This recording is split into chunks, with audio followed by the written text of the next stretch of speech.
अमेठी से बड़ी खबर। अमेठी में अनुज प्रताप सिंह के एनकाउंटर का मामला। मृतक की बहन अमीषा ने एनकाउंटर पर उठाए सवाल। ये कानून वास्तव में अंधा है, कोई इंसाफ नहीं मिल रहा। 35 से 40 मुकदमे वाले खुलेआम घूम रहे हैं।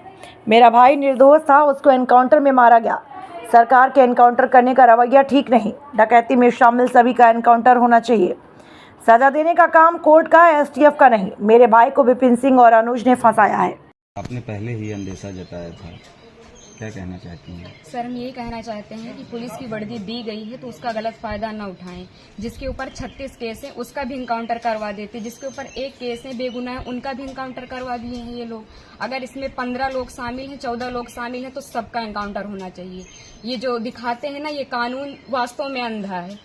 कोई इंसाफ नहीं मिल रहा है। हम लोगों के ऊपर क्या बीत रही है। हम लोगों की माँ भी नहीं है, पिता हैं हमारे बड़े भाई थे। अगर हमारे पिता कुछ हो गया तो हम लोग सारे कौन थे? हमारे भाई ही तो थे। उन लोगों ने उनका भी बेरहमी से एनकाउंटर कर दिया। हम यही चाहते हैं कि सबका एनकाउंटर हो, इंसाफ मिले।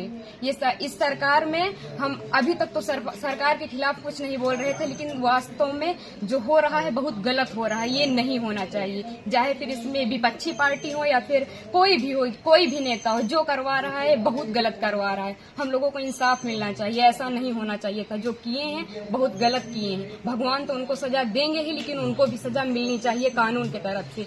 अगर कोई गुनाह करता है तो उसकी सजा कोर्ट देता है, ना कि पुलिस ऐसे एनकाउंटर कर देगा।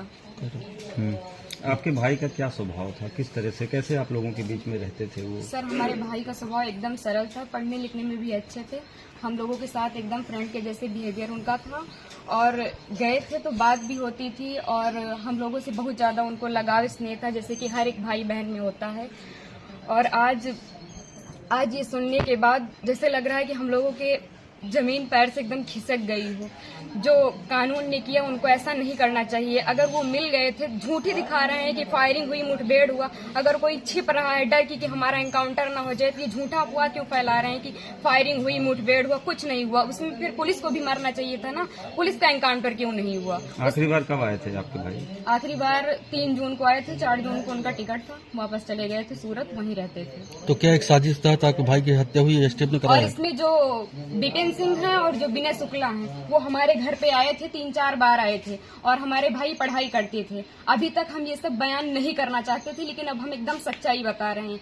वो लोग उनको लालच देके कि ऐसा गाड़ी होगा, बंगला होगा, वगैरह वगैरह, जबकि भगवान का दिया सब कुछ हम लोगों के पास है, सब कुछ है। लेकिन फिर भी उन लोगों ने लालच दिया और लालच में ले जाकर उनको सूरत में एक केस में फंसा दिया। उसके बाद वो थे कि नहीं थे न ये हम लोगों को पता है। ये तो सिर्फ जिन लोगों ने करवाया उनको पता है, विपिन सिंह और विनय शुक्ला को, और या तो भगवान को पता है वो सच था कि झूठ था। अब तो एनकाउंटर कर ही दिए हैं, जीवित तो कर नहीं सकते हमारे भाई को। बस हम ये चाहते हैं कि जिन्होंने एनकाउंटर किया उनके ऊपर केस होना चाहिए कि अगर कोई गुनाह होता है तो उसकी सजा कोर्ट देगा, ना कि एसटीएफ वाले या फिर पुलिस वाले। बस हम यही चाहते हैं।